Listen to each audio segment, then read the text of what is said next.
ヒーロー D シリーズ D シリーズディスティニーデストロイです。 D タイム It's D タイム。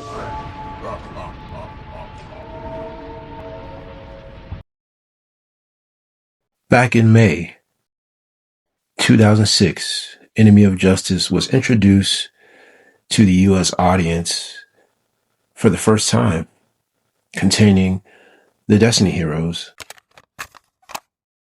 For as long as I can remember, the question wasn't, are Destiny heroes good? They were.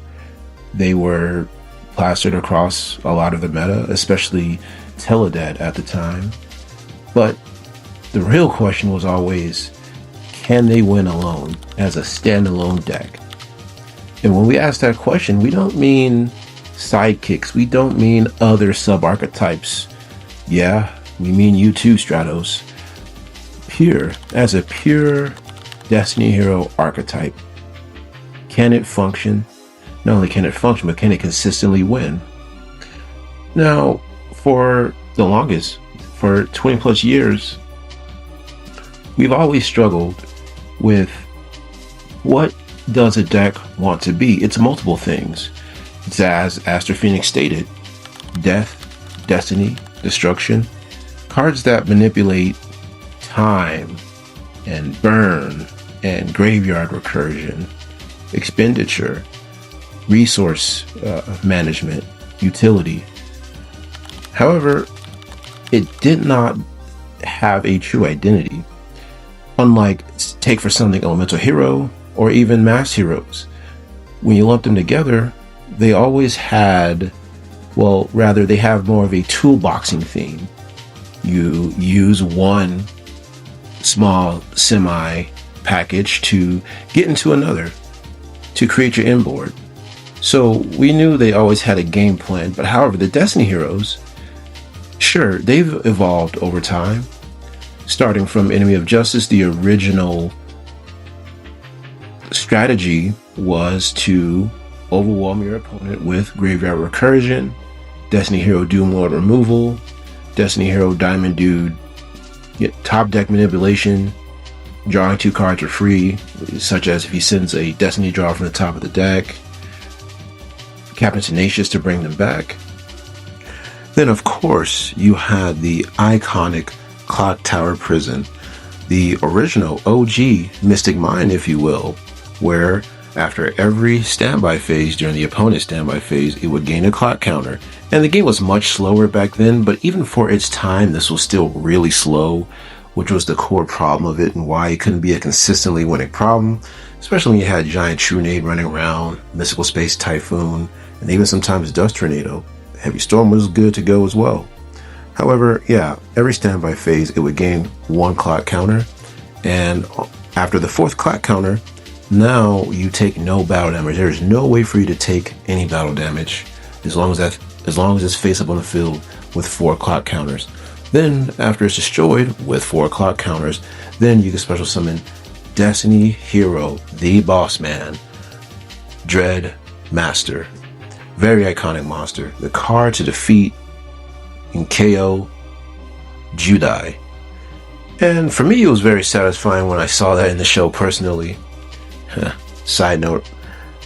And your Dreadmaster is supposed to come out of prison and wipe out all things that are not Destiny heroes and bring back your boys from the graveyard. Up to 2, of course. And he was just a towering, indestructible beast and he protected the rest of your boys. And he was supposed to be the KO punch. And of course, at the time, yeah, he gains attack power equal to all the other Destiny hero monsters that you control, but problem was there wasn't enough Destiny hero monsters, different Destiny hero monsters with high enough attack to make him. You needed all 3 of the other Destiny hero monsters on the field. Being Destiny Hero Diamond Dude was the best and biggest Destiny hero monster in stats, attack, and defense. But that was the original strategy.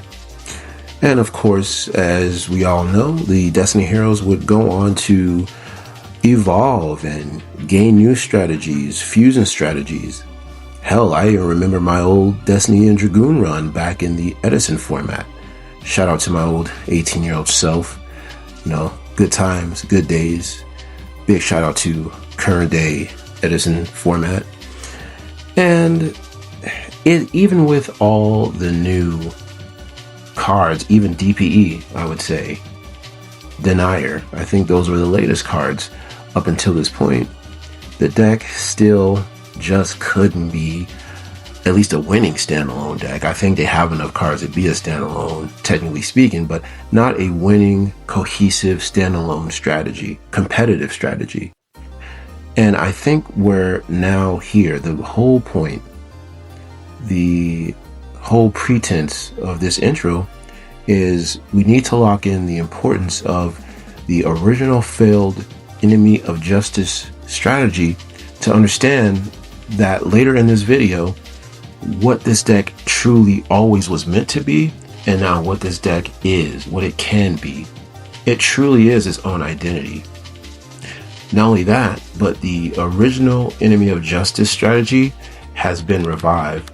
And in this video, we're going to discuss and break down certain key points and elements of the original enemy of justice theme. Hey, this is Destiny Hero Mike, and you're watching D-Time Yu-Gi-Oh! We're here, baby. It's always D-Time. And in more ways than one.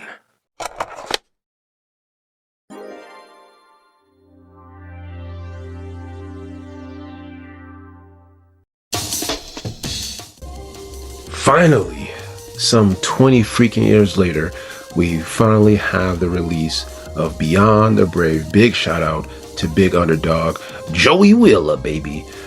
Yeah, we making the deck a true, real, competitive archetype, starting with yeah boy, I want to say the harbinger of Destiny Hero, the true heart and soul. Come on, Destiny Hero, do Overlord. Which is obviously the retrained version of the original Destiny Hero Doomlord. And now Doom Overlord's new effect is being a Dark Warrior effect, level 3, attack 600, same as the original, defense 800, same as the original. You can only use each of these effects once returned, being number 1 and number 2. But if this card is normal or special summon in any position, mind you, you can target one monster your opponent controls and banish it until the next standby phase. And its second effect, that effect is just absurd if you ask me. You can send one Destiny Hero monster from your deck for cost. Yeah, for cost, to then add one Clock Tower Prison or Clock Tower Dark City, or what is it called? Dark City at Midnight, I believe is the TCG release, or at least that's what it reads on Wikipedia. The new field spell from deck to hand, obviously, or graveyard from deck to hand. And then its only caveat is after you resolve that effect, you can only special summon nothing but Dark Warrior monsters. But obviously, that is what we are here for. That is what we do. It's D-Time, baby. Now, if you ask me what I think of this card, everyone wants to know what Destiny Hero Mike himself actually thinks of this card. Well, it's a custom card that I've dreamed of since a teenager. I've always thought, I said, hey, these guys need a built-in archetype of some sort of searcher, tutor, someone who's a foolish burial, and no, not counting Vision Hero Vion, unfortunately, because it is a Destiny Hero. It is not a Destiny Hero. And yeah, he also solves a problem. He helps us get a polymerization, but simply because his name was not Destiny Hero, it made it awkward, technically speaking. At least to me it did. So they really solved, not only is Overlord OD, I think it is a very powerful card, but it just glues the deck. It glues the entire deck together. And canonically, it also is really cool because That is the first Destiny hero we were introduced to via D Signal, Aster Phoenix. But secondly, and in my testing, I have a 17 win streak with this deck. So if anybody's been wondering how I feel, or these are real cards. I have a 17 win streak, and amongst some of my testing online, the King DDD, the DDD High Wave King Caesar, there's been several times where I would going second because of, and another thing I want to point out, because it has removal, the deck can cleanly go second for more than one reason, but this is one of the reasons that this deck can cleanly go second mechanically. Do you know how huge that is? It's not a deck that inherently relies on going first all the time. It can win easily going second, if depending on your opponent's board and their setup. But there's been more than one time where I would simply normal summon this card and get that garbage XYZ monster off of the field, diminishing their XYZ materials. It's just gone, and it happens on summon, and it just forces the issue. And there's been more than one occasion where they did not have an answer for it. They didn't have an effect veiler. They didn't have, some other secondary negate. If it had not been dealt with already. That's just one example of this card, and this card also has deep layer interaction. Notice it also says special summon. So for example, if you special summon it from the deck during the opponent's turn, or hell, even from the graveyard during the opponent's turn, it has interaction. So the card is, and that's why I'm calling the card OD, a real problem indeed. Introducing next, I think, is currently, for inbuilt archetype, one of the most net positive, absurd field spells an archetype can only wish to have. Clock Tower Prison, Dark City at midnight. My favorite effect is the continuous part. Each time a level 8 or higher Destiny Hero monster is summoned, all Dark Warrior monsters gain 300 attack. And that's as a continuous effect, which fixes something like Destiny Hero Dystopia, which helps Dystopia coexist with Destiny Hero Destroyer Phoenix Enforcer. Now you have 2 interaction pops on the board due to that. So I wanted to make that immediate call out before finishing the rest of the effect. It's almost as if they adopted D tactics into this card. They really fix a lot of things. Then you can only use each of these effects once per turn, 1 and 2. The turn this card was activated, during the main phase, you could add 1 Destiny Hero or 1 card that specifically mentions Destiny Hero from your deck to your hand. So something like D-Force or even D-Burst, because notice that also mentions Destiny Hero Dogma specifically from your deck to your hand. And then its second effect, I think its most just absurd effect, if this card is destroyed, notice it doesn't say to the graveyard. So you could be, for example, under a Macrocosmos, and then it still gets destroyed and not immediately banished like SP Little Knight. It triggers to special summon any Destiny Hero monster who can be special summoned in that way from the deck. And by the way, this counts as Clock Tower Prison as well. So your most obvious target is going to be your boy Dreadmaster. And my initial thoughts on this card, it feels like it's as broken as Doom Overlord, if not more so. The advantage that this card nets is about the same, if not more.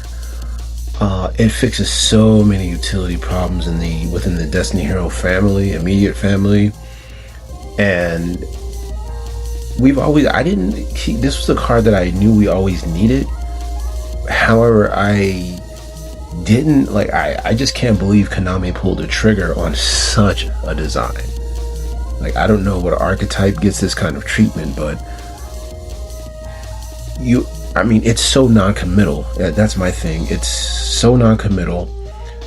Cards like Ghost Ogre and Rabbit totally whiffs against this card.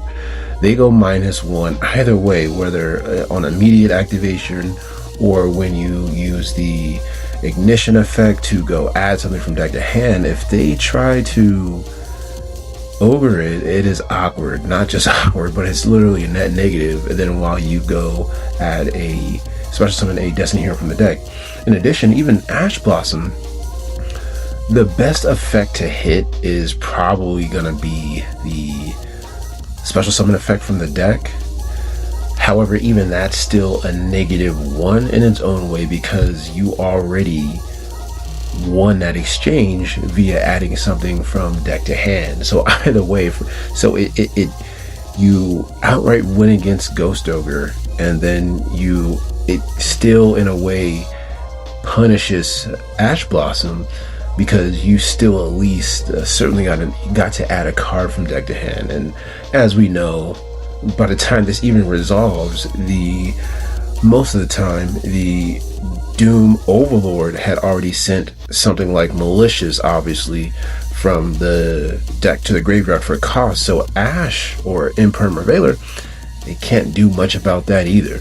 So it's a very asymmetrical trade-off upon activation. And of course, as I've discussed, it powers up all your warrior monsters on the field. So that even means including if you're playing what's his name, the Cross Crusader, because I believe it powers up all dark. I'm not sure if it's all warrior, I can't exactly remember, but you're going to be pushing over so much. It stacks up, especially if you're again playing pure Destiny Hero monsters.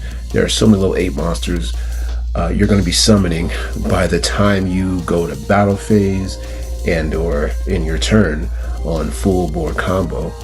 So much needed staple. I mean, fortunately they put terraforming at 1, because if not, it would just be it's already hyper consistent even with terraforming at 1. Now there is a new Rainbow Dragon or Crystal Beast spell card that can add any field card from deck to hand by banishing like 3 synchro monsters from your extra deck. It's an option, but not even necessary. Hard opening this card, hard drawing this card, it's at 3. You have enough, right? And then obviously the Doom Overlord being the immediate tutor for it, you honestly have enough, including Rhoda as well, right? So you have Rhoda, terraforming, 3 Doom Overlord, and then 3 of the card itself, which makes it in a way a hyper consistent 1-card package, really, 1-card combo package, really. Introducing next a serious overhaul. When I say serious, I mean serious. Come on! Destiny Hero Dreadnought Servant, who is the much needed retrain of the original Dread Servant. And at that time, Konami was notoriously infamous for adding in a lot of filler garbage cards. Like back in Power of the Duelist, they'll give you a whole archetype, they give you 12 whole cards, but all of it was junk, and unfortunately Dread Servant was amongst that.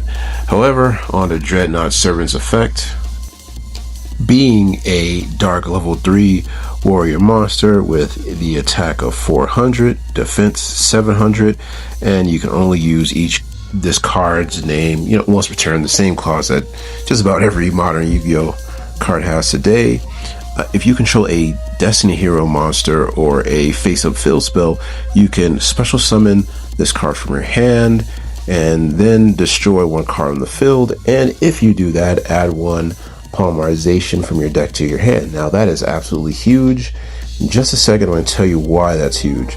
And then its second effect, if you special summon a level 8 Destiny Hero monster, you can banish this card from your graveyard, then target 1 card your opponent controls, and Wind Blast it back to the top of the deck. Now, I mean, both of these effects are insane, okay? It opens up so much for the deck. And I think it's also another reason why the deck can run pure without any outside help or side help or vision hero help, elemental hero help, hell, even mass hero help. Yes, I'm making a claim this bold, and this is based again on my 17 win streak. Now, this card had played a part in it each and every single time. This card is its own engine now, okay? And that's why I ditched everything. This is why I ditched the Mass Hero engine, because the Mass Hero engine is ultimately, what are you doing? You're on your way to polymerization via Mass Hero Furnace. Same for Vision Hero. What are you doing? You're on your way to polymerization via Increase / Vion. Elemental Hero, they have their own, both between Blazeman and Spirit of Neos. And Ween Karibo, of course, Ween Karibo, the new Sabatel. All roads lead back to the original polymerization, and now Destiny Hero has its own, right? And so if you're talking about Yu-Gi-Oh! Deck building math, why would I want more than one engine to search one single card? If that makes any sense. So I want one single card within my own engine to add a particular card. They're not competing for the same card, and so he eliminates so much technically and deck building wise. Secondly, he creates a whole new line for something like Fusion Destiny, his graveyard effect. You have, and for me, my personal build, he's a 3 of, because he opens up Destiny Draw. And why does he open up Destiny Draw? Well, that's because he can his graveyard effect, which means he loves being in the graveyard. Now, the obvious play is to add him from deck to hand via the new Clock Tower City and destroy the Clock Tower City. That is the obvious package play. That's not particularly what I want to go into, because everyone knows that play. That's like, it just plays itself, right? But aside from that, the additional buffs that he offers to Destiny Hero is he's saying, hey, I'm your actual polymerization engine, your sole polymerization engine that you need. I'm all you need. And then second, I reward you for sending me to the graveyard in more ways than one, no pun intended, via Destiny Draw, fusing me to the graveyard, obviously as fusion material as such. And Fusion Destiny, he's an alternative material from Denier. Let's say you don't always need extension from Denier. It's a rigid play. That's what Omni Heroes do. We use Denier via Fusion Destiny. Now it could just be Malicious plus this card, and on summon to bring out something like DPE. And on summon, now that's 2 interruptions that the opponent is going to have to deal with. Because on summon, without DPE having to exhaust his destruction effect, there's this guy. Especially if you don't particularly need to use his effect from hand that turn, he's the perfect dump material. So he's a real problem, especially he has multi-use. He likes being seen as a hard draw often because he just 1/2 combos off with a field spell, and or a great material for Fusion Destiny, Destiny Draw, and obviously polymerization. And one other thing before I forget, another reason he loves being hard seen in the hand, along with Fusion Destiny / Wing Karibo Sabatel, which goes to add the Fusion Destiny from deck to hand, which he loves to destroy Destiny Hero dominance. That's face up on your Fusion, something face up on your side of the field. That's an insane 1/2 punch, because now you're going to send, say via Fusion Destiny, you're going to send Malicious, Denier, Dreadmaster. So now you're not going to summon Dreadmaster from the deck, you're going to summon Dreadmaster from the graveyard. And now you're sitting with polymerization in hand with absurd advantage. So for Pure, he loves to be seen at 3. He turns on dominance and fixes the problem of Destiny Hero dominance. Introducing next, that dog got that dog in him. Come on, Destiny Hero, Destro, or Death, Dogma. who was the retrain, who is obviously the retrain of the original Destiny Hero Dogma. And for something as crappy as a pack as Power of the Duelist, that was one of the more decent boss monsters out of the Destiny Hero family, surprisingly. He struggled with getting the job actually finished, but he was still formidable with his 3,400 attack and defense at 2,400 defense. Guy was a beast, but just wasn't enough, especially with the Destiny Hero requirement at the time. But nonetheless, onto the new effect. Being a level 8 Dark Warrior whose attack is 3,400 attack, 2,400 defense, same as the original counterpart, as we all know, cannot be normal summon or set, must be special summon from the hand or graveyard by banishing 3 warrior and or dark monsters from your graveyard. You can only special summon this card once per turn this way, which the fact that he just kind of recruits himself, that's a whole other topic. Then, if this card is special summoned this way, you can activate its effect, inflict 2,000 burn damage to your opponent during the next standby phase, which we're going to talk about the possible FTK that's been going around. However, they fixed the halving because now it's just saying straight up burn your opponent, not cut them in half, but just straight up burn them, which could be actually more detrimental than slicing someone's life points in half.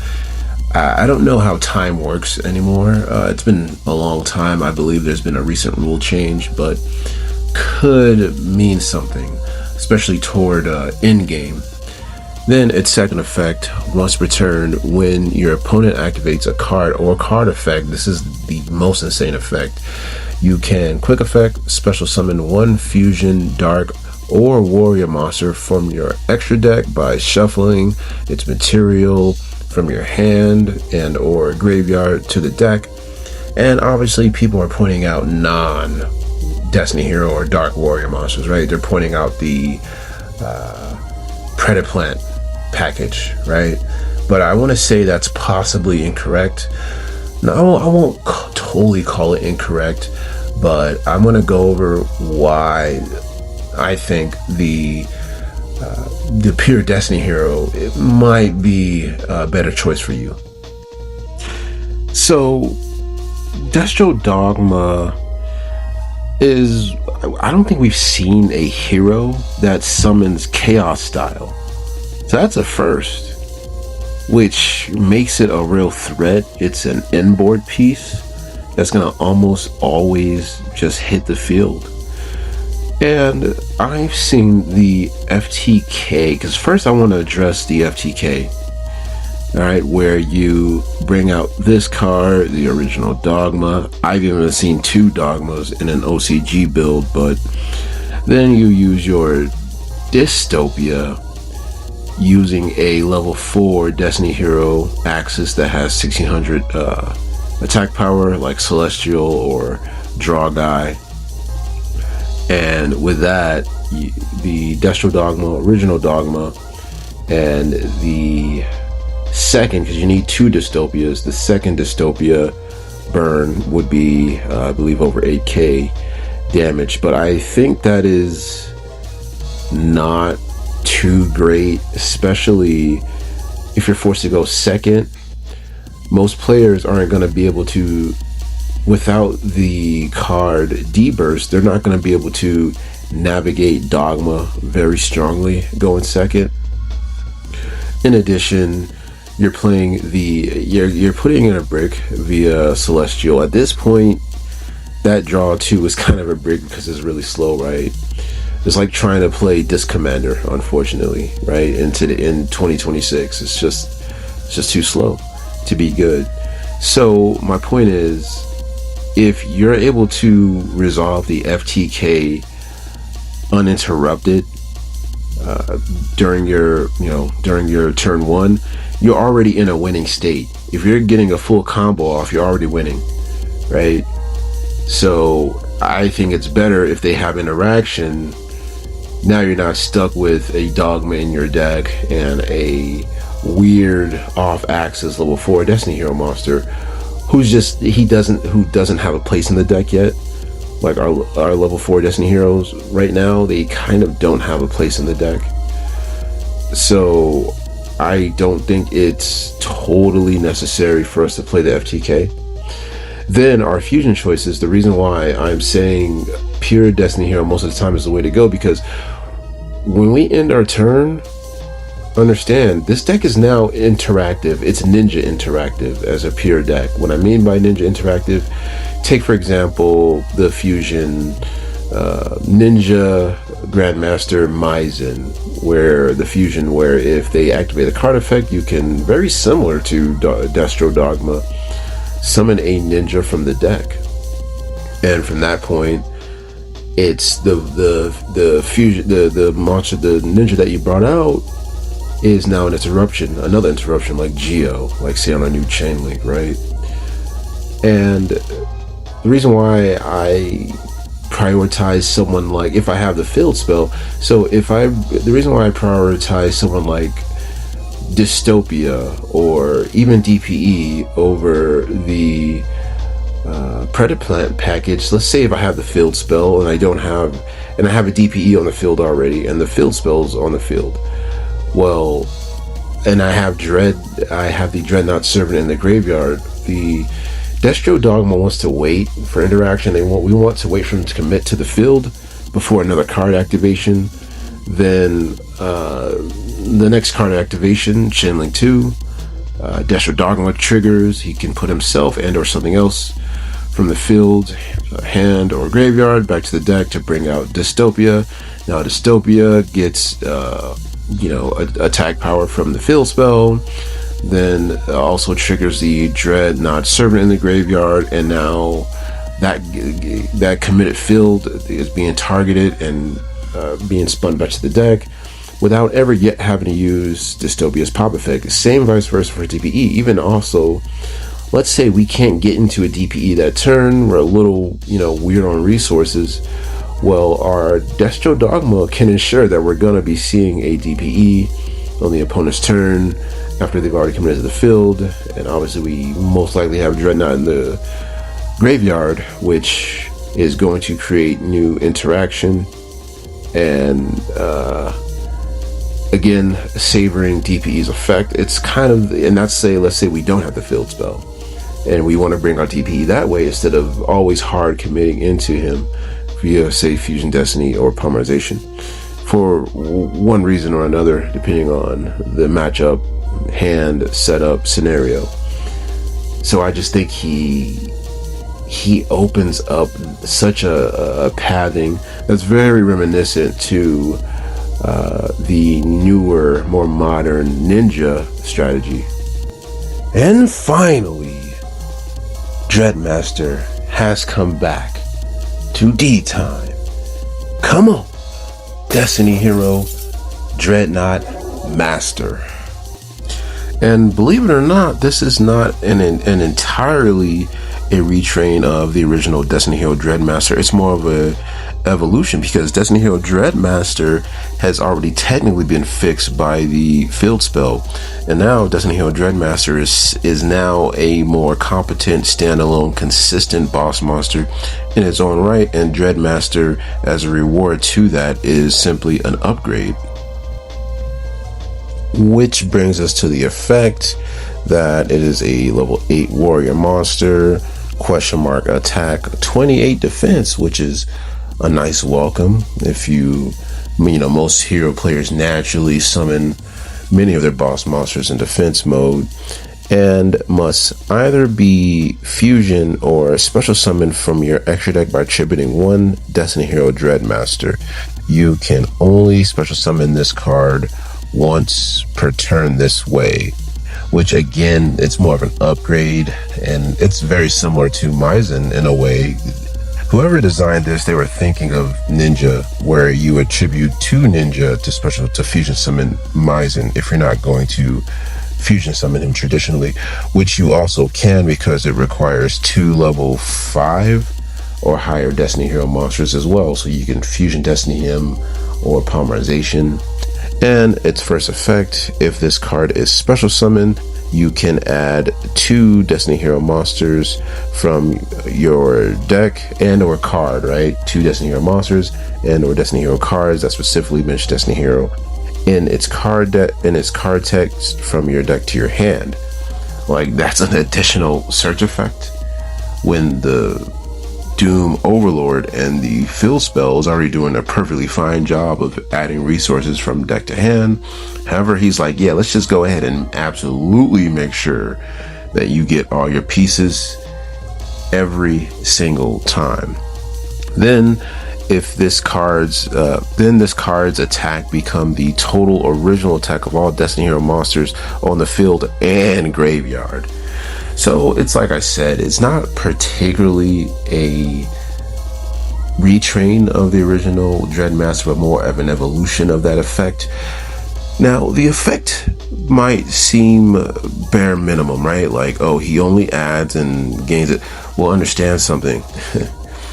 By the time you drop this guy, and perhaps even on, preferably even on, if we're going second, understand that Destiny Hero Dreadmaster's lingering protection effect, saying all Destiny Hero monsters on the field cannot be destroyed by battle or card effect, that applies to this guy too if you summon him in that way. If so, you previously summoned Destiny Hero Dreadmaster on the field, which is very easy to do in this deck, he's already buffed from the previous Dreadmaster, so it's a pretty sick and technical handoff. In addition, so that means if you're going to second, you're gonna punch. They're gonna have a hard time fading that Mike Tyson punch to the face because he's buffed by the time you drop him. Unless again you're in some sort of awkward situation and you have to hard fuse him via polymerization or fusion destiny, which is still a beautiful welcome option, and he still has all the other interactions with the field spell power up and the Dreadnought Servant addition, Dreadnought Servant interaction. It is pretty just fluent. And another thing, and by making him a fusion and making him this easy to summon, another thing I want to point out is he unlocks Destiny Hero Dusktopia. So by the time you summon this card, you most likely have polymerization in your hand thanks to Dreadnought Servant, and because it is a 1-card fusion, it's non-commitment, you have your fusion material that Dusktopia always requires to summon, and Dusktopia opens a new branch of lines that I shall go over perhaps toward the end of this video, and maybe even deserves its own separate video, but it opens another consistent branching to Destiny Hero Dusktopia, which is that monster never got used because it was too hard to summon.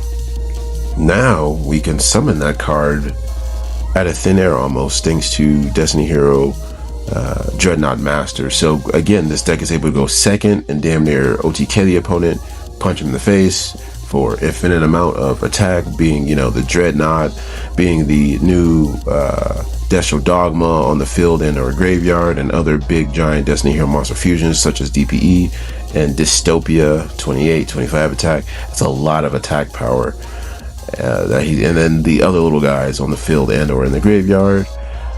Yeah, I mean, there's not much more to say about this card. He's just the ultimate punctuation to Destiny Hero.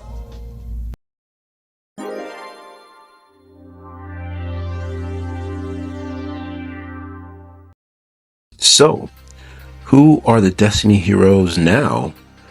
Well, simply, they are a entirely new, really a realized style, completely different from traditional Omni Hero.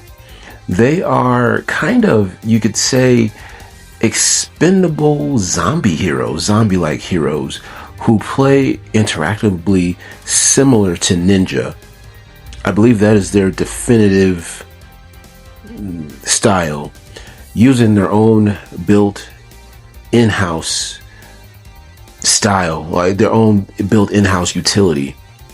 such as we pointed out, new monsters such as Destiny Hero Dreadnought Servant. It has its own built-in polymerization system searcher, as well as for an addition graveyard interaction that is unrelated to its hand effect. Two completely different monsters, two completely different uses in a way, two completely different effects that don't fight each other. And that is what makes the deck able to play pure. Here I'll have a diagram of some cards that the new cards unlock, such as Destiny Hero Dystopia. I believe we might have gone over him earlier, and if not, yes, he is unlocked because of Dreadmaster is inherently now Dreadnought Servant. Sorry, Dreadnought Master is inherently a fusion monster now. And by the time you have Dreadnought Master on the field, you now have a polymerization, and you'll certainly have an additional Destiny Hero monster that is itching to hit the graveyard, such as Malicious, that the original Destiny Hero Dreadmaster brought back from the graveyard via his field summoning Clock Tower Prison effect. And I mean, that's just insane advantage, right? So now you have an accessible new boss monster who was always locked behind his own how hard he was to bring out, not as much anymore. And as you know, the Destiny Hero Dystopia on summon, well, his stats are 3,000. That's already a huge boss monster. And his effect on summon, you can continue to fuse on summon, which again, originally that was kind of like, oh, you're going -1.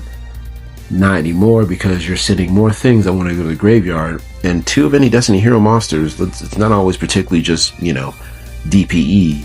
Now we have accessibility to someone like Destiny Hero Dystopia now. Especially if you have the field spell, you're going to end your turn, say, going first with the field spell.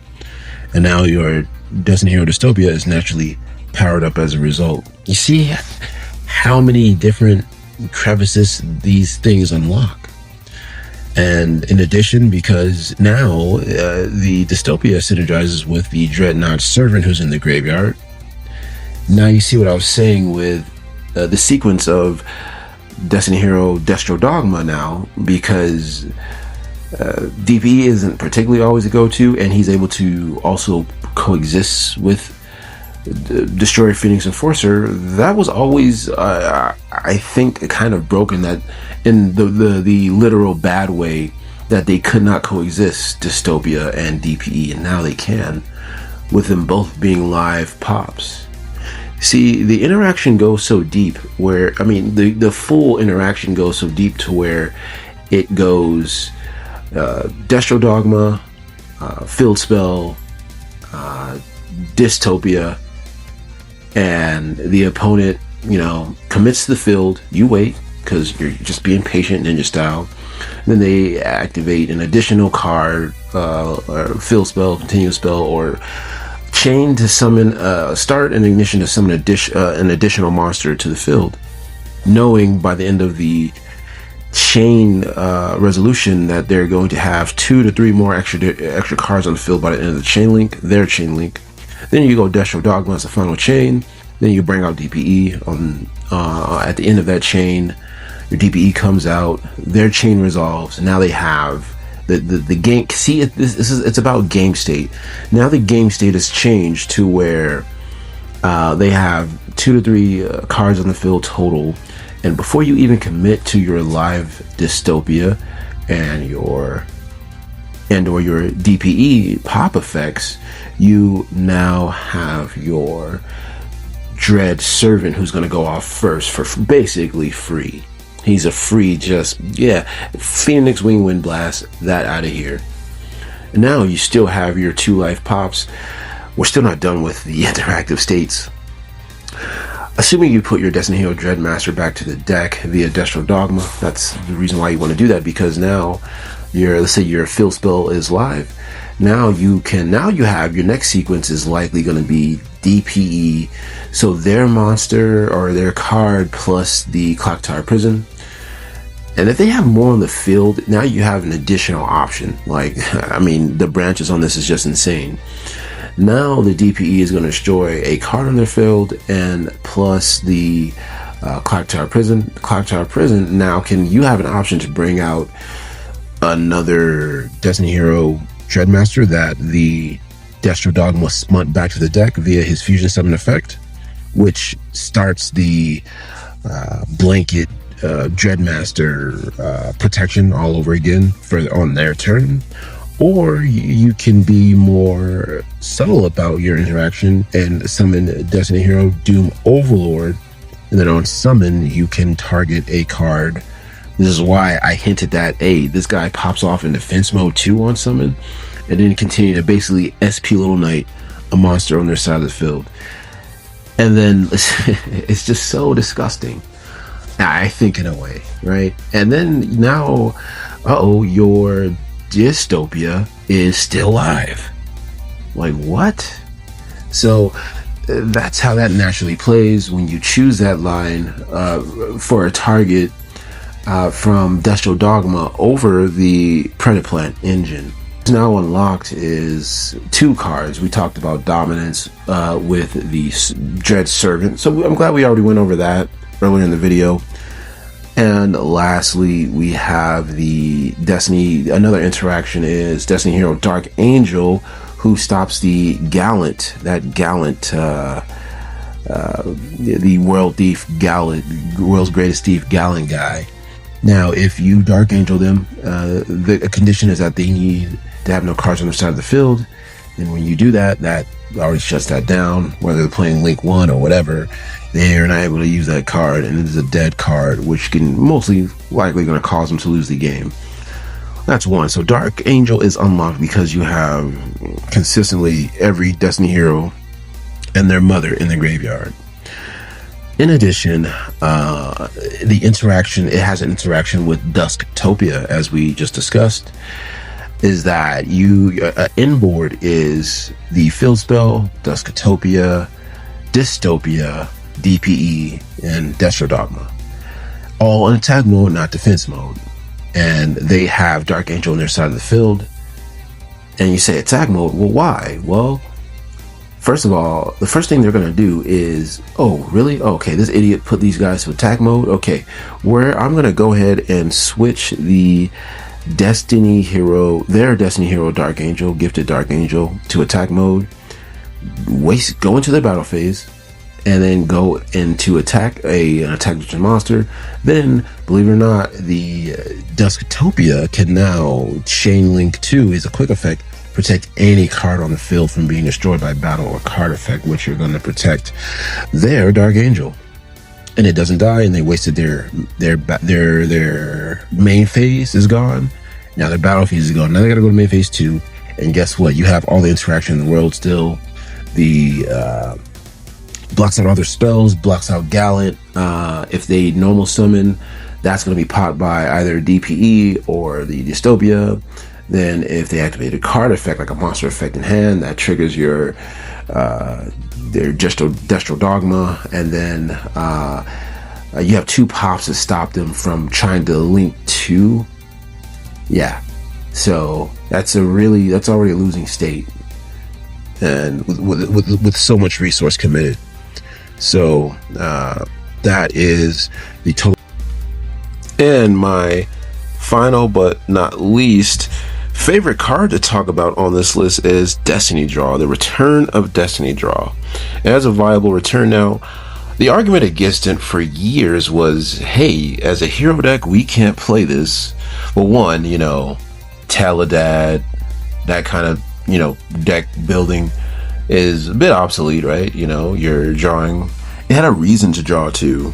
And in that time when you're drawing 2, you don't have too many other bricks like garnets in your deck that need to stay in the deck. You want to see your Dark Arm Dragon, you want to see your power cards. That's why you played Destiny Draw back then, plus with Destiny Hero Malicious. That way it can help you get into your emergency teleport or level 2 something like a plague spreader, zombie tuner monster, and then you go into your Stardust Dragon. And that's why you would play something like Destiny Draw back then. And then for all of our hero playing lives, I think we can all agree, we've thought of Destiny Draw, tried to play it or experimented with it in Omni Hero, and it just disastrous. Why? Because there are just inherently too many bricks naturally in something like Omni. We know that Destiny Hero at that time was not strong enough alone. You're playing Destiny Draw, it's like, okay, what are you drawing into? Why? What are you drawing into? Why? Right? And there were a lot of like bricks. There still are, right? Like even modern day today, like we can't play it. Like we don't want to draw Vision Hero Increase. We don't want to draw Neos. We don't want to draw Favorite Contact. We don't want to draw Miracle Fusion. We don't want to draw Polymerization even. Because if we draw that, then we'd rather search that. And the deck just simply didn't have enough. Excuse me. The deck simply didn't have enough one card generator, such as Doom Overlord or the new Dark City at Midnight. Seamlessly, it would often need a 1/2, right? And so Destiny Draw just couldn't be played. And another most important reason, not enough Destiny Hero monsters in the deck. But this deck, it's all Destiny Hero monsters. I think my count is 14 monsters, 14 Destiny Hero monsters main deck. So that is plenty to play 3. And as you know, these guys love to see the graveyard. We talked about Dread Servant, obviously Malicious, Denier. It doesn't matter what order. I mean, hell, Plasma with D-Force, Destro Dogma, that's free. Dreadmaster himself, he might not be being summoned from the Clock Tower prison, but we have a way to bring him from the graveyard via the Cross Crusader. That is a consistent, reliable way to summon Dreadmaster. And the why are we playing this card? Because the deck has now, because the playstyle is different, it blows up off of a normal summon of Doom Overlord, or the activation of the Fill spell. Or then in addition, I haven't even gone into combo setups with Fusion Destiny. You want to see Fusion Destiny almost always in every single hand, first or second.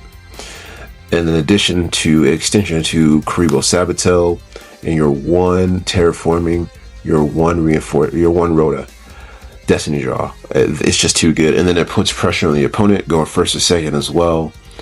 And by the time you activate it for cost, now your hero zombie, your zombie monster is now in the graveyard, right? That's kind of how you can treat them. They're expendable.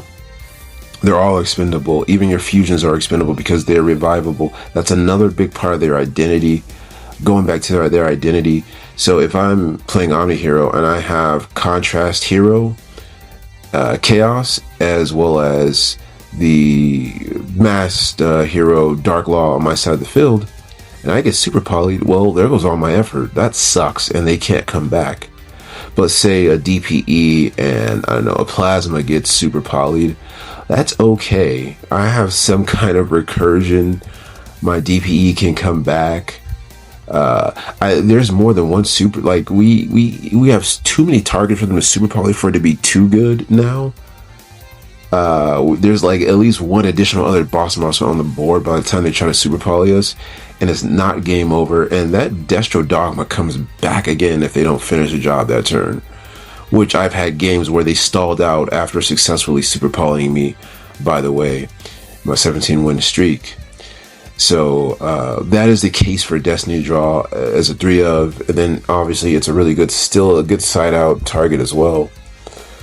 And yeah, it plays in a Droll, but who doesn't play in a Droll, right? There are some times this deck can be Droll because it simply had access to something like Fusion Destiny. And Fusion Destiny, if you're going against like Fua, you love to end on DPE plus Field Spell, because the DPE can pop a card on their side of the field plus your Field Spell, which brings out your Dreadmaster, which Dreadmaster gives you blanket protection for the remainder of the turn. That's another thing not to sleep on. All right, and lastly, our deck profile that we had been winning with. Originally, I was playing Super Poly, but then I come to find out that that card is kind of really weird. I would suggest it as a one of because, at the least because, or most because the Saboteur searches it. And there are too many things in this game and that are coming out in this game that are unsuper polyable, unaffected by card effects, different types and attributes that just don't, that is not super poly compatible. And even Cool Tune is really hard to super poly. You can't super poly that deck. So I don't play it. I just took it out. I think we can win without it. No Dark Law either. No Mask. It's all up here. And that's my build. And the Ash Blossom is made to confront the Mole Charmies. In addition to where if there's no Mole Charmy, our non-engine can hit their engine. Too good. Droll, too good. And yeah, that's it. Oh, the pot is just insane because the deck just... Pot of Sloth is like, yeah, Fusion Destiny plus Doom Overlord, come on.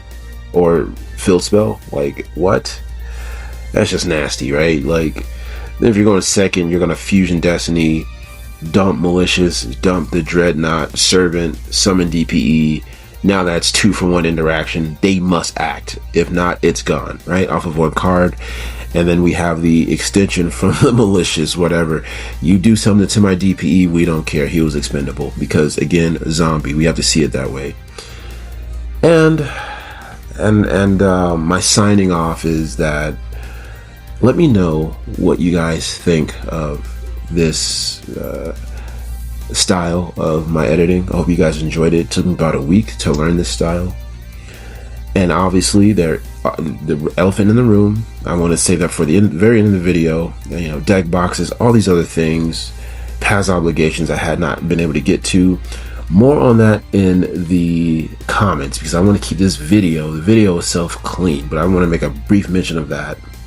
Not lost on me. And don't forget to like, comment, subscribe because D-Time is back. Love you guys. Catch you guys in the next one.